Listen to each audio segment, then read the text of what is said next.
주님께서 여러분과 함께 또한 사제의 영과 함께 루카가 전한 거룩한 복음입니다. 주님 영광 받으소서. 그때 예수님과 함께 식탁에 앉아 있던 이들 가운데 어떤 사람이 그분께 하느님의 나라에서 음식을 먹게 될 사람은 행복합니다 하고 말하였다. 그러자 예수님께서 그에게 이르셨다. 어떤 사람이 큰 잔치를 베풀고 많은 사람을 초대하였다. 그리고 잔치 시간이 되자 종을 보내어 초대받은 이들에게 이제 준비가 되었으니 오십시오 하고 전하게 하였다. 그런데 그들은 모두 하나같이 양해를 구하기 시작하였다.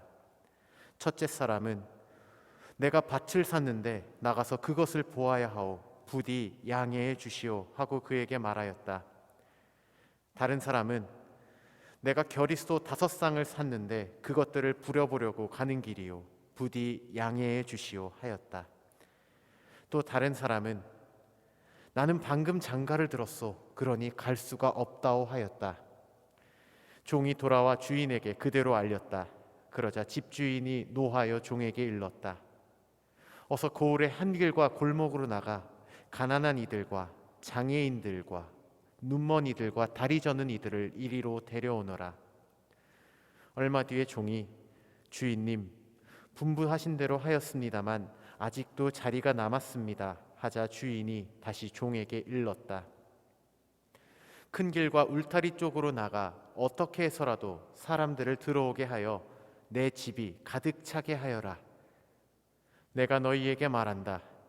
처음에 초대를 받았던 그 사람들 가운데에선 아무도 내 잔치 음식을 맛보지 못할 것이다.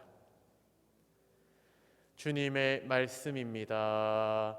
그리스도님 참여합니다. 네, 오늘 복음에서 예수님께서는 잔치의 이야기를 비유로 들려주고 계십니다. 어떤 사람이 이제 잔치를 벌이려고 종을 보내서 사람들을 이제 불러오라고 하죠.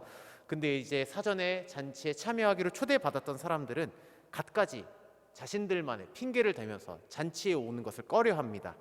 누군가는 자기 밭을 보러 가야 되고 누군가는 새로 사들인 물건 혹은 겨릿소를 보러 가야 되고 이제 막 장가를 들어서 갈 수가 없다는 이유를 들며 이 집주인의 잔치의 초대를 거부하고 있습니다. 이들은 어떻게 보면 자신이 처한 현실을 이유로 들며 잔치의 초대를 거부하고 있는 것이죠. 예수님께서는 이 비유 말씀을 통해서 새로운 삶으로의 기회, 새로운 삶으로의 초대, 곧 구원으로의 초대를 스스로 박차버리는 사람들의 모습을 보여주고 계십니다. 낯이 익은 이야기라고 생각이 됩니다. 왜냐하면 우리는 이미 2주 전 주일 복음 말씀으로 이와 같은 비유 이야기를 들었습니다. 그때는 마테오 복음에서 전해진 혼인잔치의 비유 이야기를 들은 것이고 오늘은 같은 이야기를 루카 복음을 통해 듣게 되었습니다. 그때 당시에 제 주일 미사를 오셨던 분들은 들었을 수도 있지만 저는 그때 신앙이 제시하는 가치나 교회가 전하는 가르침들이 있을 때 혹은 최근에 코로나 상황 속에서 미사가 재개되었을 때 방역 지침이나 코로나를 구실 삼아서 하느님의 초대에는 응하지 않고 세속적인 자신의 만족이나 편안함만을 찾는 사람들이 있는 이야기를 제가 들었다는 점을 그때 주일에 말씀을 드렸던 기억이 납니다. 그런데 사실 생각해 보면 우리는 이 코로나 바이러스가 아니더라도 종종 우리의 현실적인 문제와 신앙의 문제가 겹칠 때 더 지금 나에게 중요하다고 생각되는 것을 먼저 선택하는 상황이 발생하기도 합니다. 어떻게 보면 현실적인 문제와 영적인 문제를 우선순위를 두고 구분하게 되는 것이죠. 하느님을 중심으로 두고 살아가야 되는 우리 그리스도인들에게 있어서는 하느님의 뜻에 부합하는 선택을 하기 위해 노력해야 하지만 종종 하느님을 삶의 중심에 두지 않는 사람들은 예수님의 말씀이나 혹은 교회가 전하는 가르침 혹은 교회가 전해주는 지침과 같은 것들이 우리에게 주는 이 초대가 부담스러운 것으로 나에게 부담스러운 것으로 받아들이게 되는 경우들을 보게 됩니다. 혹은 이런 경우도 있는 것이죠. 신앙이 내 어려운 상황을 알아주어야지 라고 이야기하는 경우도 종종 보게 됩니다. 이와 같이 신앙에게 세속적인 상황의 이해를 요구하는 현상을 전문적으로는 세속화된 신앙 혹은 신앙의 세속화라고 이야기합니다.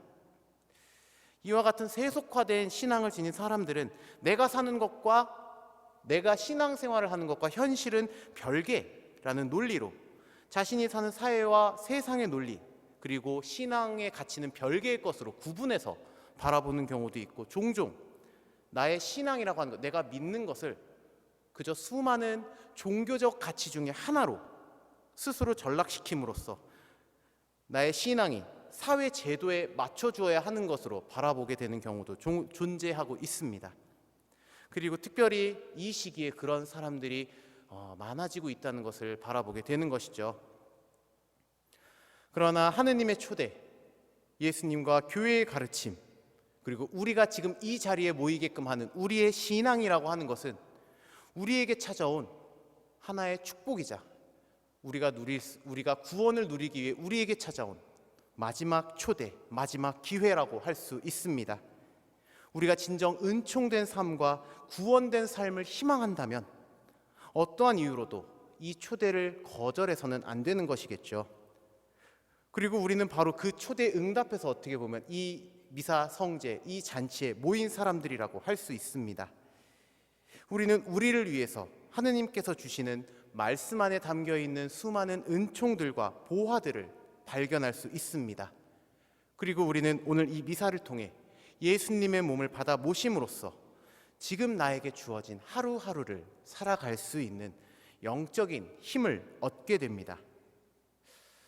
분명 지금 우리가 처한 상황에서 거리 두기를 지키고 최대한 접촉을 피하는 것이 중요하지만, 이러한 거리를 두는 것이 강조될수록 세상의 경제적인 논리나 혹은 사회적인 논리가 채워줄 수는 없는, 어떻게 보면 인간의 근원적인 갈망이라고 할 수 있는 더 나은 삶을 사는 것, 행복한 삶을 사는 것, 기쁜 삶을 사는 것, 사랑받는 것과 존중받는 것이라는 이 가치들이 예수님의 이 혼인잔치의 초대에 응했을 때에만 이루어질 수 있다는 것을 이 자리에 모인 먼저 초대에 응답한 우리들은 우리의 일상에서 다른 사람들에게도 보여줄 수 있어야 할 것입니다.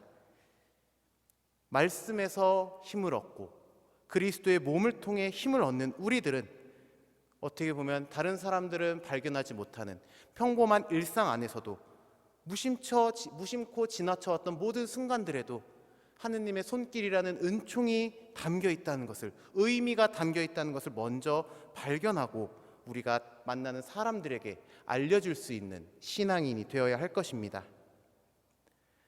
다른 사람들보다 먼저 이 구원의 잔치에 초대받은 우리가 우리의 일상 안에서 마주하는 것들 안에 담겨 있는 하느님의 소중한 은총들을 먼저 발견하고 우리가 만나는 사람들에게 전해줄 수 있기를 다짐하며 이 미사 봉헌하도록 합시다.